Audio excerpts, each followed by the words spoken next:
We have many dynamic preachers here, from among them one powerful preacher coming now. Before I call him, I want to introduce some about him. He's a good preacher, he's a good translator, as well as he's a good. Let's move forward. Take your time.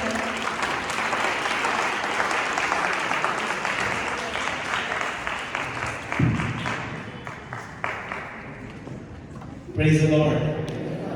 Sometimes it is very challenging to lead a session, in a different language than you heard. Well, you tried good. God bless you for a warm welcome.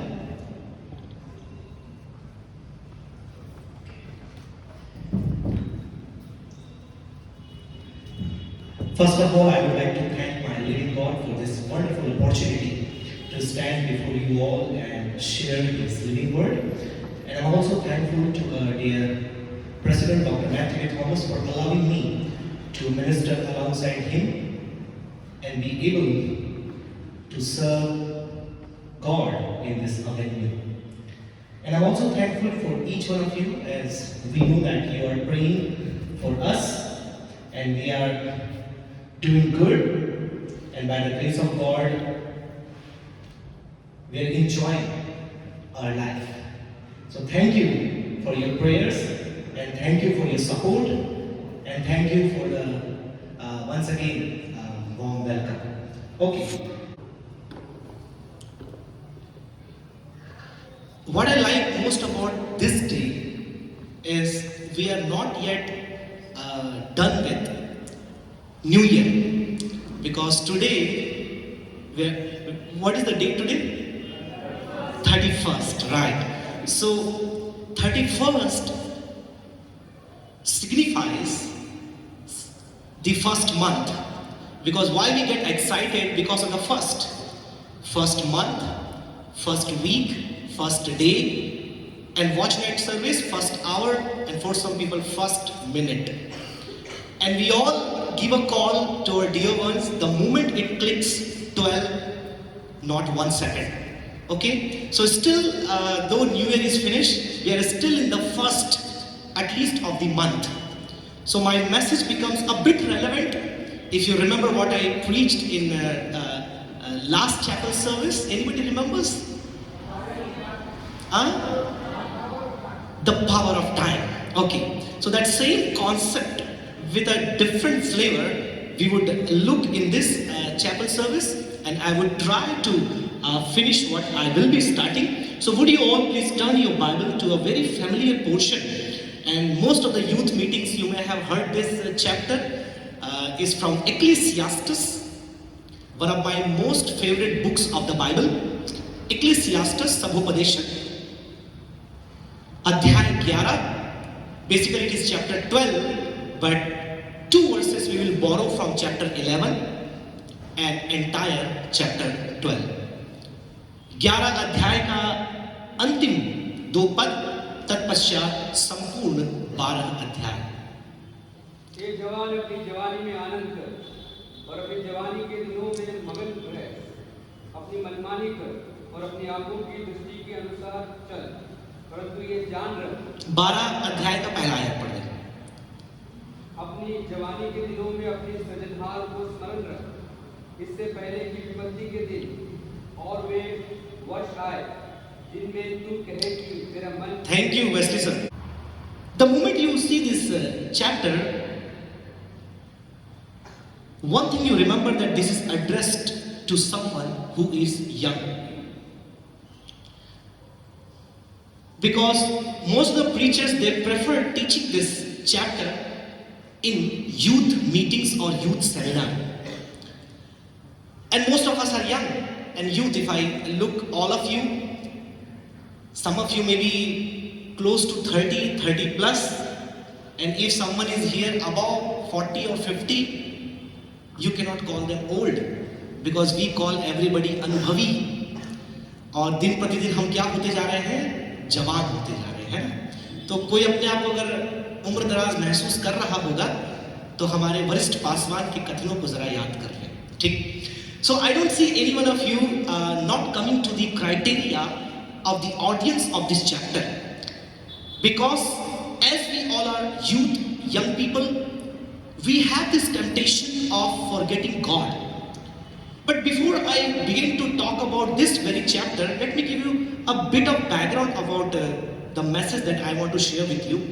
As you could all already see, the title of my message is Prime Reminder, जो हिंदी में है उनके लिए मुख्य अनुस्मारक।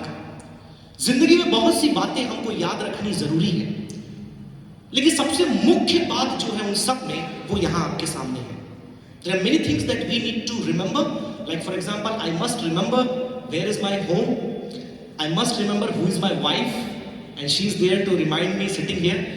And most important, I must remember, where I do ministry and who all are my people, who all are, with me and who is not with me. I must remember I belong to India. I must remember where I kept my keys before I leave from my home. I must remember where I kept my mobile phone, because that's the one thing we search all the time.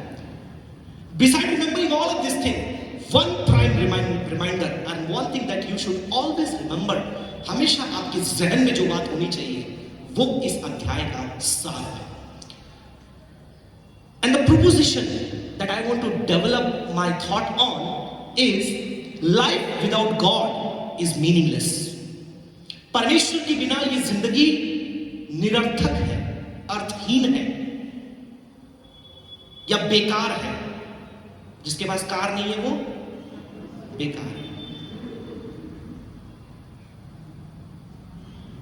It's not just meaningless, it is illogical. You cannot make your life out of logic if you do not believe in a creator.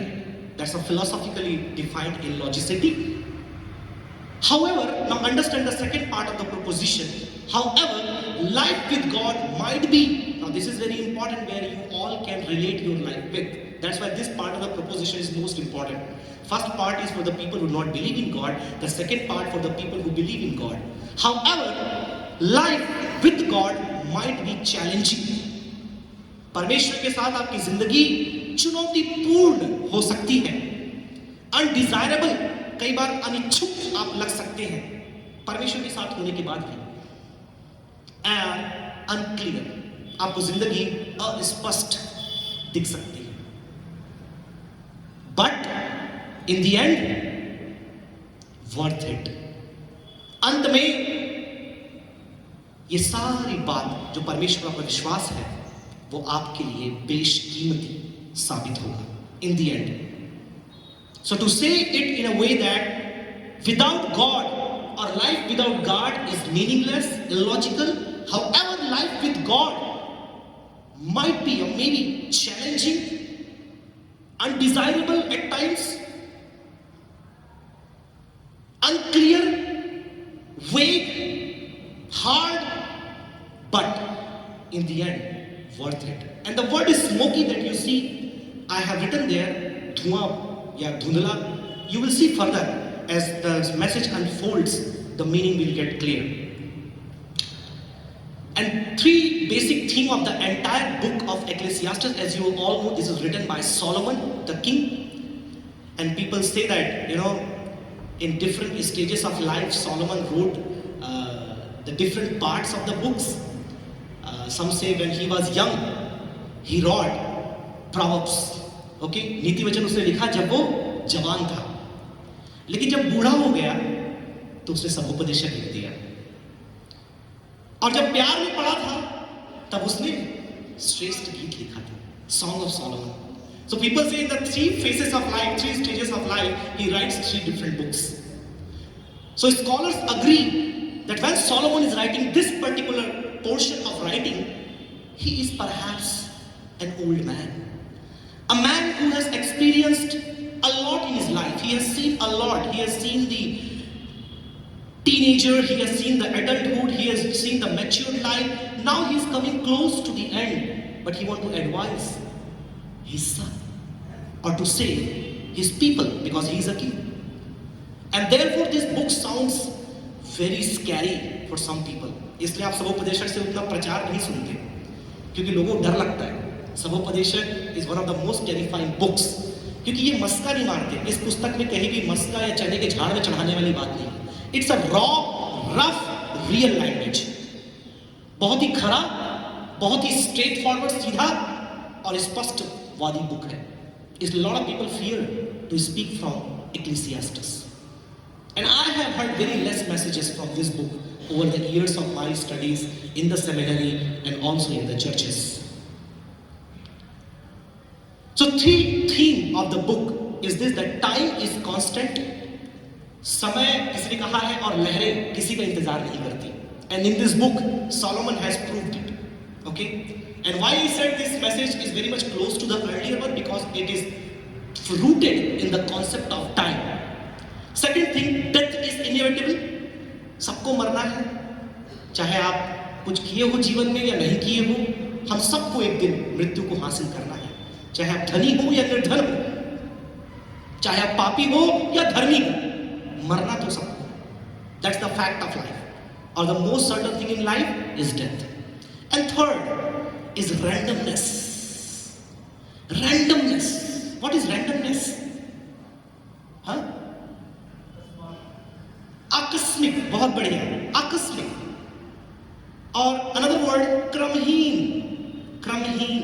Like today you are sitting, you all are sitting in the right order because every day you come and sit there. Wilson sir आके वहीं बैठते हैं, मैं आके वहीं बैठता हूँ, वैसी सर वहीं बैठते हैं। You see a crumb. But what happens? We come tomorrow and people sit wherever they want. That is called random. So it talks about the randomness of life. जिंदगी में कई चीजें होती हैं, it's क्रमहीन अपने आप. That's why it is very raw and rough. So this, keeping this three theme of the entire book in mind, let's come to our passage. I wish I could talk more about randomness of life. I will just read, okay? कुछ ऐसी बातें मैं पढ़ूंगा जो जीवन में सबके होती है, जिसके विषय में सबोपदेश में लिखा है और ये वास्तविकता है। उदाहरण के लिए, ये जो तनाव, दबाव, सताव और विरोध आप देखते हैं, हर किसी को इससे होकर जाना पड़ता है, धर्मी भी, अधर्मी भी, अच्छा काम करने वाला भी, बुरा काम करने वाला भी। Then you see the uncertainty of future. कल क्या होगा, आप में से कोई गारंटी नहीं ले सकता। आप जो कुछ भी आप कर रहे हैं, हो सकता है कल उसका बिल्कुल उल्टा आपके जीवन में हो जाए। All the scriptures are attached. मैं पढ़ नहीं रहा हूं क्योंकि समय नहीं है हमारे पास। Then no satisfaction. आप कुछ भी कर लो अपने जीवन में, संतृप्ति आपको मिल ही नहीं सकती। You cannot get satisfied. और this thing is proved by very well by all of your history. जब स्कूल में पढ़ते थे, बोलते थे 8वीं का बोर्ड, अब तो खैर बोर्ड भी कई लोग नहीं मानते, हो जाएगा, फिर लाइफ सेट।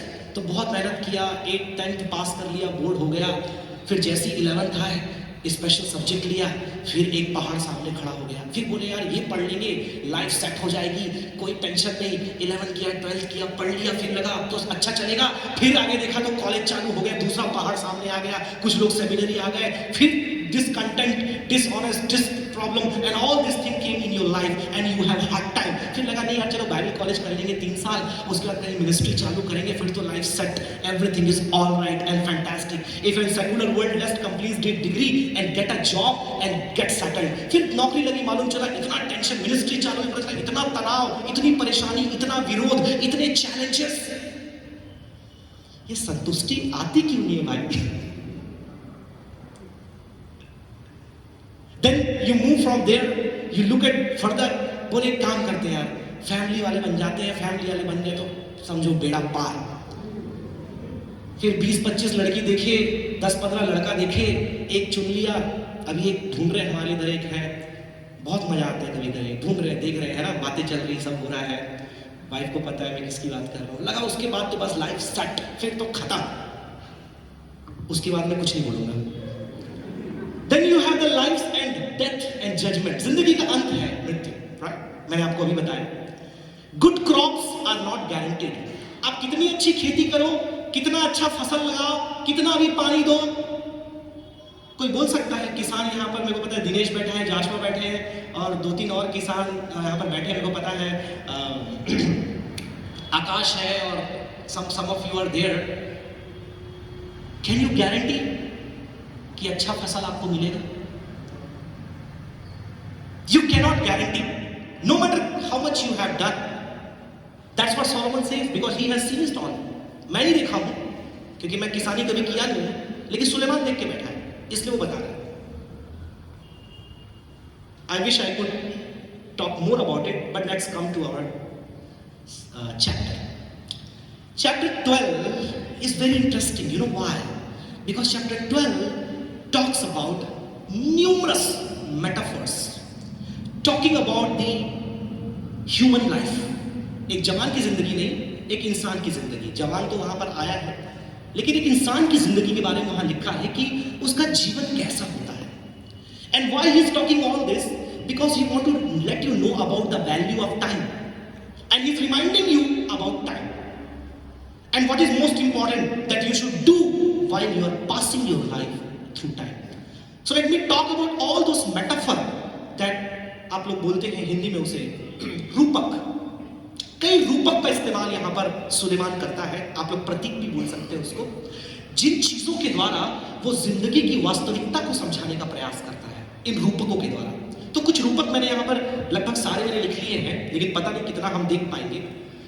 तो the scholars have disagreement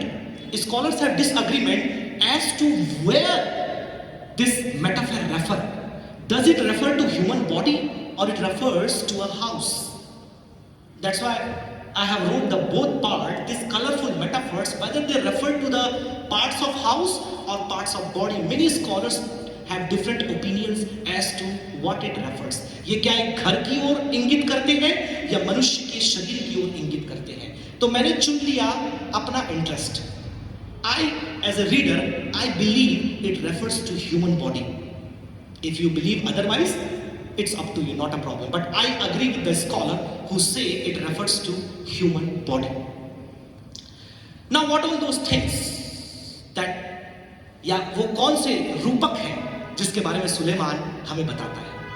और ये रूपक के बारे में जब बात करूं, हो सकता है आप में से कुछ लोगों को थोड़ा दुख भी हो, क्योंकि आप में से कुछ लोग उन रूपकों को अपने जीवन में आज देख रहे होंगे. लेकिन धन्यवाद हो परमेश्वर का कि यहाँ बहुत से जो बैठे हैं वो जवान हैं, तो मेरा विश्वास है ये रूपक आपके जीवन में वास्तविकता नहीं बने हैं, लेकिन बहुत जल्दी बन जाएंगे. सो ही begins, shall we all read the verse number 2? It's very interesting. While the sun and the light, the moon and the stars are not darkened and the clouds do not return after the rain. And then he says, in the day, means आपकी जिंदगी जो अभी जवानी में आप लोग है ना, यहाँ पर उजियाला है, लेकिन एक दिन आएगा जब सब कुछ अंधेरा हो जाएगा. पहला रूपक वो बताता है अंधकार, darkness. And he refers darkness with old age, बुढ़ापा, जो सबसे दर्दनाक होता है.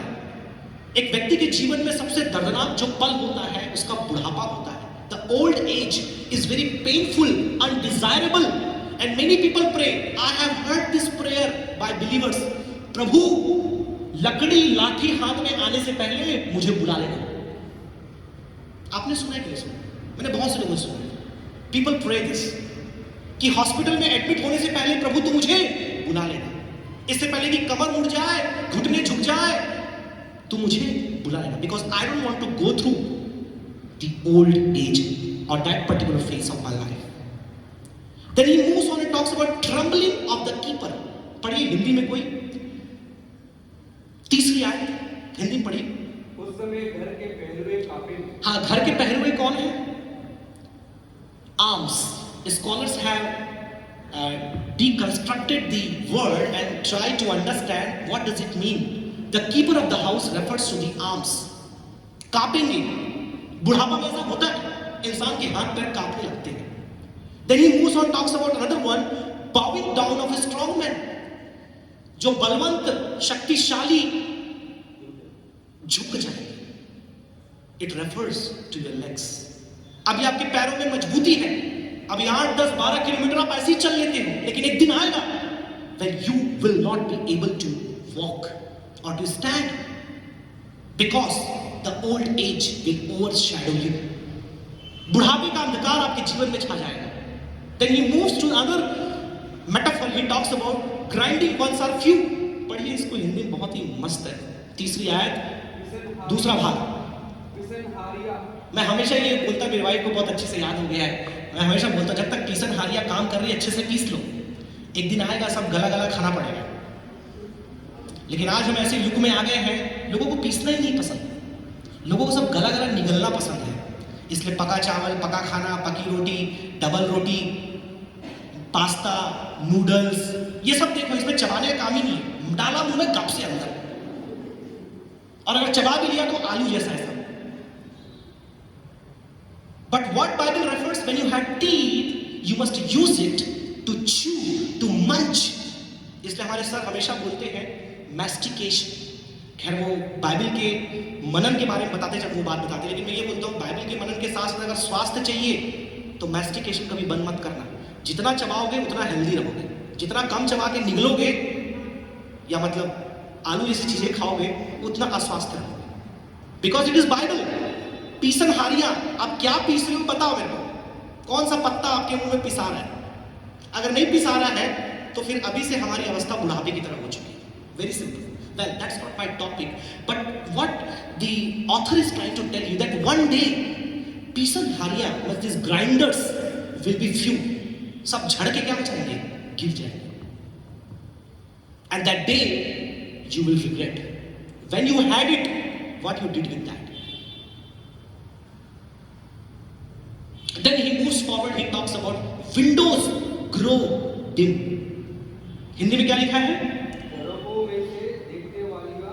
हाँ, झरोखे के देखने वालियां। आप भी कई लोग झरोखे से देखते हैं, लेकिन ये झरोखे से देखने वालियां अलग है, ये आपके आईबॉल्स हैं, ये डिम हो जाएंगे। तो it refers to eye. One day the old age will come. इसलिए आप देखना अधिकतर जब उम्र हो जाती है आप देखेंगे दूर की चीजें, पास की चीजें दिखती नहीं है, साफ नहीं रहती आंखें। लेकिन अच्छे से आप अच्छा खाते पीते रहेंगे, स्वस्थ रहेंगे, तो फिर चश्मा निकाल के बाइबल पढ़ेंगे आप, हमारे बड़े सर की तरह। आज भी देखो जब बाइबल पढ़ते हैं चश्मा निकाल के पढ़ते हैं। Very strong at the age of 75। इसलिए विटामिन ए बहुत जरूरी है आंखों की तंदुरुस्ती के लिए। Then you move forward, he talks about the old age is something like street shut. क्या लिखा है? गलियां बंद हो जाएंगी, सड़क की और की किवाड़ बंद होगी। हाँ, मतलब कान में जो अभी खुला हुआ है ना वो बंद हो जाएगा। It refers to your ear. एक दिन आएगा जब आप सुन नहीं पाओगे या ऊंचा सुनोगे। और कई बार चिल्ला चिल्ला के बात करने के लिए लोग पहले ही बहरे हो जाते हैं, क्योंकि ज्यादा ऊंची आवाज सुनने की आदत रहेगी, स्पीकर के सामने ज्यादा बैठोगे, ज्यादा ईयरफोन सुनोगे। डॉक्टर भी बता रहे थे, मम्मी को लेकर के गया था मैं, तो बोले कि आजकल इतने जवानों में ईयर प्रॉब्लम्स आ रहे हैं क्योंकि ईयरफोन ठुस ठुस के नचूंगा गाऊंगा चलता रहता है ना। प्रभु गीत ही सुनते हैं, बाकी आप लोग ऐसे गाने सुनते नहीं है, मैं ऐसी बात नहीं कर रहा, प्रभु गीत सुनते हैं। लेकिन प्रभु के गीत में भी होता है ना साउंड, हाई वॉल्यूम, उड़ जाता है। इतने जवान लोग आते हैं बोलते हैं आजकल कानून की समस्या को लेकर के। I cannot stop my self going in health issues, but one day will come, one day will come, you won't be able to hear messages, preachings, talks. You won't be able to read the word, you won't be able to listen the word. One day will come. एक दिन आएगा, ना पढ़ पाएंगे ना सुन पाएंगे। Grinding mill is low. Again it talks about ear. Arise at the sound, मतलब हल्की सी आवाज में। आज तो कितना भी चिल्ला ले कोई, रो ले, किसी के कान में जू नहीं रेंगता, क्योंकि जवान एक दिन आएगा, एक पिन भी गिर गई ना उड़ जाएगा आदमी। इसलिए आप देखना जितने उम्र दराज लोग हैं 4 बजे उड़ जाते हैं, 3 बजे उड़ जाते हैं। उठते नहीं है, उठना पड़ता है क्योंकि नींद नहीं रहती, नींद नहीं आती। एक एज के बाद अगर आप सही समय पे सो गए हो, आप समय से पहले जल्दी उठ जाओगे। वचन में लिखा है, ये पास्टर निखिल का अनुभव नहीं है क्योंकि मैं तो अभी वहां तक पहुंचा नहीं हूं, लेकिन वचन में लिखा है इसलिए आपको बता रहा हूं। स्लीप और स्लीपलेसनेस, अनिद्रा, नींद आएगी नहीं। इसलिए अधिकतर इतना सर बता रहे थे संडे के दिन में, उनके एक फ्रेंड है और कई लोग हैं, इसलिए नंबर 1 सेलिंग मेडिसिन भी आजकल नींद की गोली है। नींद ही नहीं आती लोगों को आजकल। आजकल तो खैर यहाँ तो बूढ़ों के बारे में लिखा है, आजकल जवानों को नींद नहीं आ रही, क्योंकि यादों में कोई घूम रहा है, सपनों में कोई आ रहा है या आ रही है, चैन नहीं है, नींद नहीं है, सुकून नहीं है, सो नहीं पा रहे, इसलिए गोलियां खानी पड़ रही है। लेकिन एक दिन आएगा वास्तविकता में जब आपको नींद नहीं आएगी। और फिर वहां लिखा है सिंग सॉफ्टली, मतलब जो गाने की आवाज है लगेगा अरे भाई सलीम थोड़ा ऊंचा गाओ यार, आवाज नहीं आ रही। लिखा है आगे, क्या लिखा है सर पढ़िए। सिंग, सब गाने वालियों का शब्द धीमा। हाँ खैर उस समय गाने वाली है, अभी गाने वाले भी हैं, है ना, उनकी आवाज क्या हो जाएगी, उनके शब्द क्या हो जाएंगे। अरे थोड़ा जोर से तो गाओ, कितना धीरे धीरे गाते हो आप लोग। इवन ये लाउड स्पीकर भी कम लगने लगेगा, because the day will come, right. And then he talks about afraid of height, ऊंचाई से डर लगने लगेगा। थोड़ा भी ऊंचे स्थान में जाएंगे घबराहट होगी। क्यों होगी घबराहट, डर क्यों होगा, क्योंकि पैर कांप रहे हैं, दिशा भ्रष्ट हो चुका है, परिसर बोध खो चुका है।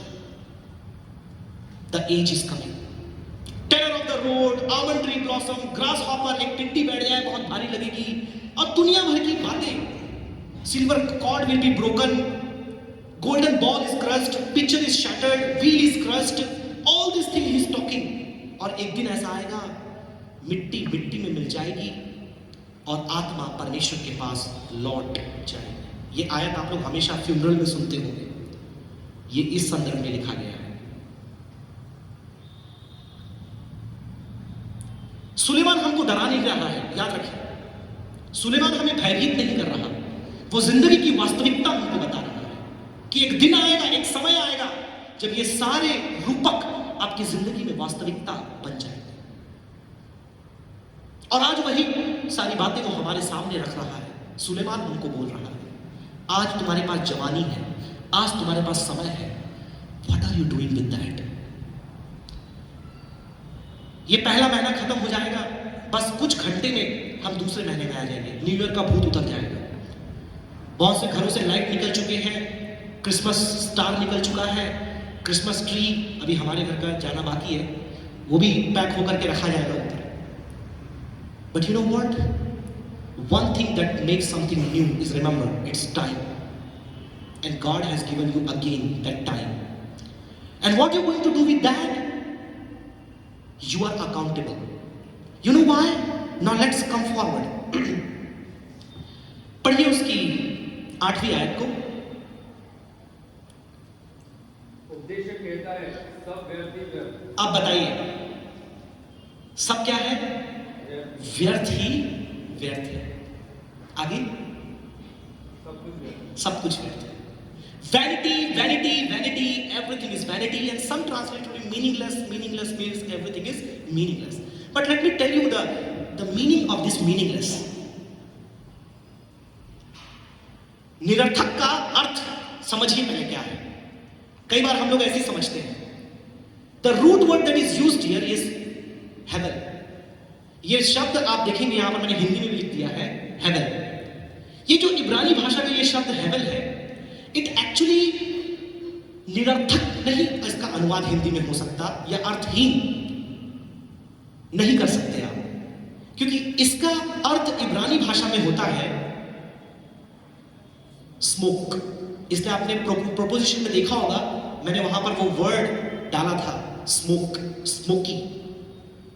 This is the same word that is used in the Hebrew language. जैसे कोई स्मोक कर रहा है ना, आग लगी है, तो इब्रानी व्यक्ति होगा बोलेगा हेवल हेवल हेवल, वहां से क्या धुआं उठ रहा है, right? That's the meaning of this word. तो जब सुलेमान इस शब्द का इस्तेमाल कर रहा है, वो ये समझाना चाहता है कि जिन चीजों के पीछे तुम भाग रहे हो वो निरर्थक नहीं है, उसमें अर्थ होगा, लेकिन वो एक धुएं के समान है। अब धुएं का प्रॉपर्टी यदि देखोगे, नेचर आप समझने की कोशिश करोगे धुएं के बारे में, it looks solid, but the moment you go and hold it, it flies away. You see it is there, but the moment you try to get it, it goes away. मतलब आप इसलिए पहले दूसरे अध्याय से आप पढ़ेंगे, सुलेमान अपने पूरे जीवन के अनुभव को बताता है। मैंने आर्ट में, कला में मैंने अपने ध्यान को डाला, मुझे कुछ नहीं मिला। मैंने खेती किसानी में ध्यान डाला, मुझे कुछ नहीं मिला। मैंने अपने जीवन को कई स्त्रियों के पीछे बहा दिया, मुझे कुछ नहीं मिला। मैंने राजनीति में देखा, मुझे कुछ नहीं मिला। मैंने बुद्धि ज्ञान की बातों में मैं डूबा, मुझे कुछ नहीं मिला। मैं पैसे के पीछे भागा, मुझे कुछ नहीं मिला। मैं ऐश्वर्य, आराम, विलासितापूर्ण जीवन के पीछे में गया, I got nothing. It was all just like the smoke. The whole life is random. It looks like smoke. At that moment you found pleasure, but very soon you realized, क्या मिला मुझे जीवन में करके? और सारी बातें बताने के बाद, now we are in the conclusion. मेरे प्रचार के कंक्लूजन में नहीं, इस सुलेमान के पूरे विचार शैली के कंक्लूजन में। और अंत में वो कहता है, ये सारी बातें जब निरर्थक है, एक बात है जो अर्थपूर्ण है, जो धुआं नहीं है। And what is that? And he is using this word almost 40 times. पूरा आप पहले अध्याय से 12 अध्याय तक पढ़ोगे, 40 बार उसने हेबल शब्द का इस्तेमाल किया है। हर एक बात के बारे में बताता, this is heaven. Then he talks something, then it is heaven. Everything he talks about that and helps people to understand. In your life, you're chasing after something. Okay, you chase it, you go after it, you enjoy it, but at the end, remember the prime reminder that I want to talk to you. पढ़िए उसका 13, the verse number 13. सब कुछ सुना गया, अंत की बात यह है। अब देखिए, सब कुछ नहीं सुना पाया मैं आपको, मैं सब कुछ नहीं सुना पाया, और सब कुछ आप सुन के समझ गए, ये भी हो नहीं सकता। क्यों नहीं हो सकता? मैं कारण आपको बताता हूं। पढ़िए उसकी 9वीं आयत, 9वीं आयत, हाँ 9th। उपदेशक जो बुद्धिमान था, हाँ प्रजा को ज्ञान भी सिखाता रहा, हाँ और ध्यान लगाकर और पूछताछ करके हाँ। बहुत से नीति वचन क्रम से रखता था। तो ये नीति वचन को समझना इतना सरल नहीं है। पिछले दिनों पास्टर विल्सन से मेरी बात हो रही थी, बोला कि एक कहावत किसी ने बोल दिया, उस एक कहावत के ऊपर आप 10 पन्ने का इंटरप्रिटेशन कर सकते हो। जस्ट 1 लाइन, एक बात, अफजल गगरी छलकत जाए, ये सुन लिया आपने, इसके ऊपर आप 10 पन्ने का क्या कर सकते हो?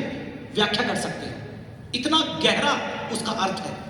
अब उसको सकारात्मक इंटरप्रिटेशन है, फिर नेगेटिव इंटरप्रिटेशन है, फिर रीडर्स रिव्यू इंटरप्रिटेशन है, तमाम। So you can not fully understand what actually Solomon has said here, but he said it.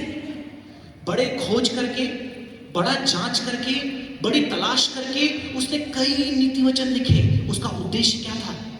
कि लोग अंत में इस प्राइम रिमाइंडर को, मुख्य अनुस्मारक को समझ जाए। And we are sitting here almost 3000 years later, after the book has been written, with all of the interpretation, all of the lexicon, all of the commentary, and all of the scholarship, particularly for last 250 years. He says, the conclusion of the matter, पूरी बातों का निष्कर्ष क्या है? क्या है? It's only 2 things, or basically 1 thing, which is said in the 2 different ways. It is God. Fear God and obey God.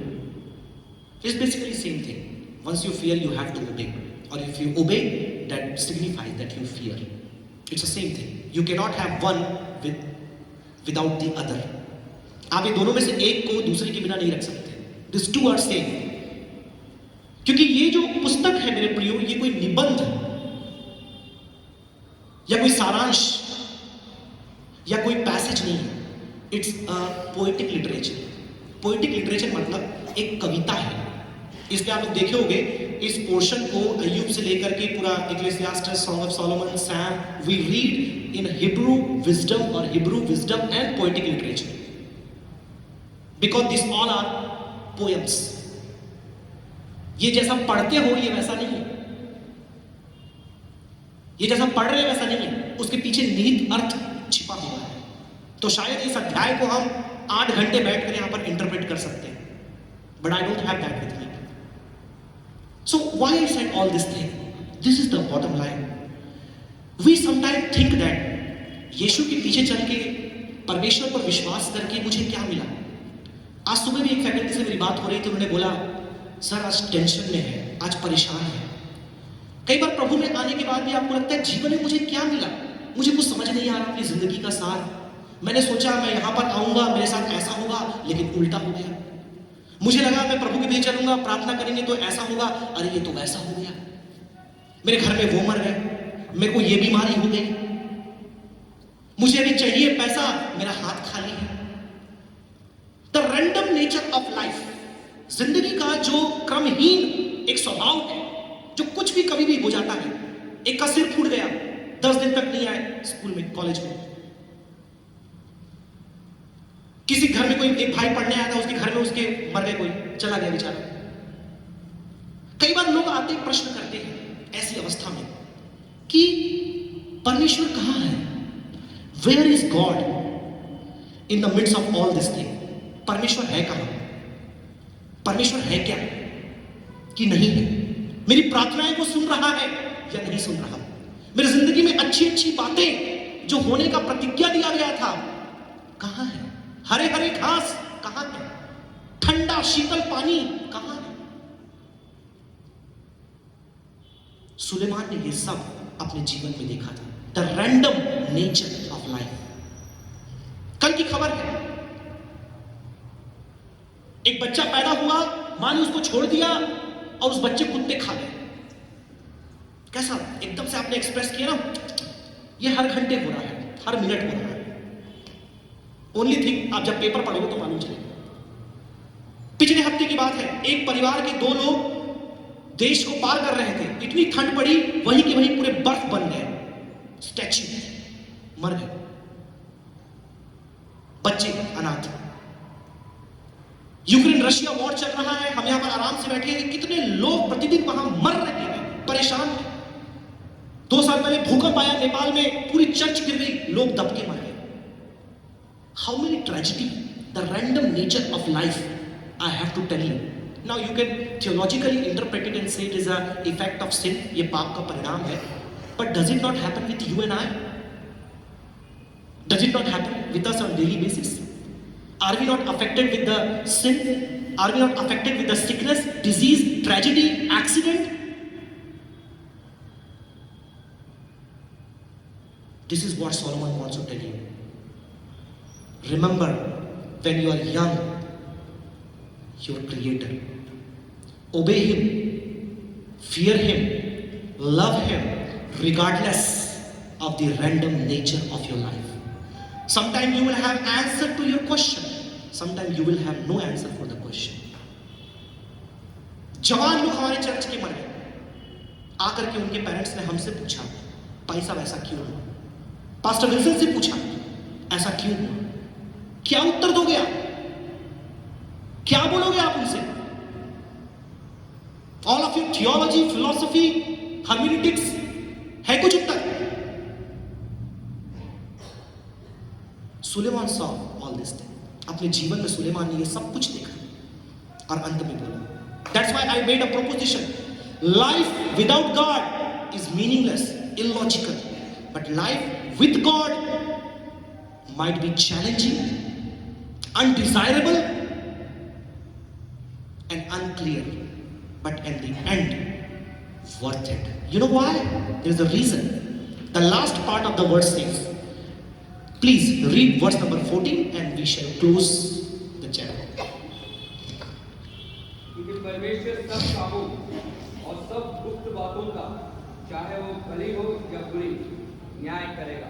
This is the reason why, regardless of your life, the challenges, the problems, the difficulties, poverty you are going through, why you have to continue to believe, trust, obey, follow God, because in the end there is a judgment, and this judgment is the factor that leads us to follow God and obey Him and love Him and do everything that He says, because there is judgment.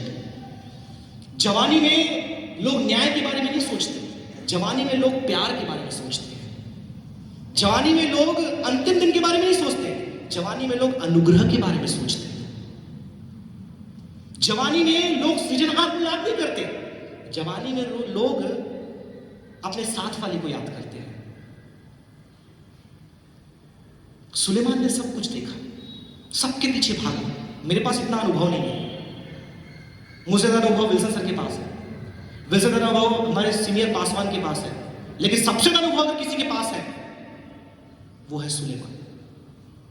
और वो कह रहा है, no matter what you are going through, no matter what is happening in your life, you may have answer, you may have no answer, you may have struggles, sometimes you may go through challenges, sometimes your life seems undesirable. Suicide, how many pastors have committed suicide? Can I give you list? How many pastors have committed suicide? How many believers have committed suicide? Because life becomes undesirable even with God when the challenges and problem comes. But even then, you need to pursue God. You need to follow God. You need to follow His word. You need to follow everything God has said to you. Though your life is not in order. What is order? पहले ये आशीष आई, अब दूसरी आशीष आ जाए। अब ये आशीष आ गई, उसके बाद और एक आशीष आ जाए। वो आशीष आ गई, अब एक और आशीष आ जाए। ये हमारी प्रार्थना, हमारी सोच, हमारा रेजोल्यूशन और हमारी महत्वाकांक्षाएं हैं। I am not against it, बहुत अच्छा, आपकी भी है, and I pray may everything be fulfilled, but the life is random. Sometime undesirable things will happen to you. Sometime unpredictable things will happen to you. Sometime things will happen that you have not thought in your wildest dream. And you want me to give you example? How many we have in the Bible? How many? But in the end, my dear friends, because I know many of you are going through problems in your life. Some of you we know personally. Your family has troubles. Some of you are not able to continue. मुझे पता है किसी किसी का यहाँ पर court case चल रहा है फैमिली में, किसी किसी घर में कोई हॉस्पिटलाइज्ड है, कोई यहाँ पर बैठे हैं that you not be sitting here, you should be actually at your home, क्योंकि इतनी डिमांड आपकी फैमिली में है. I know it, but let me tell in the end, despite all of this random nature and troubles, continue to love God, to follow God, to obey God, and fulfill what He has said.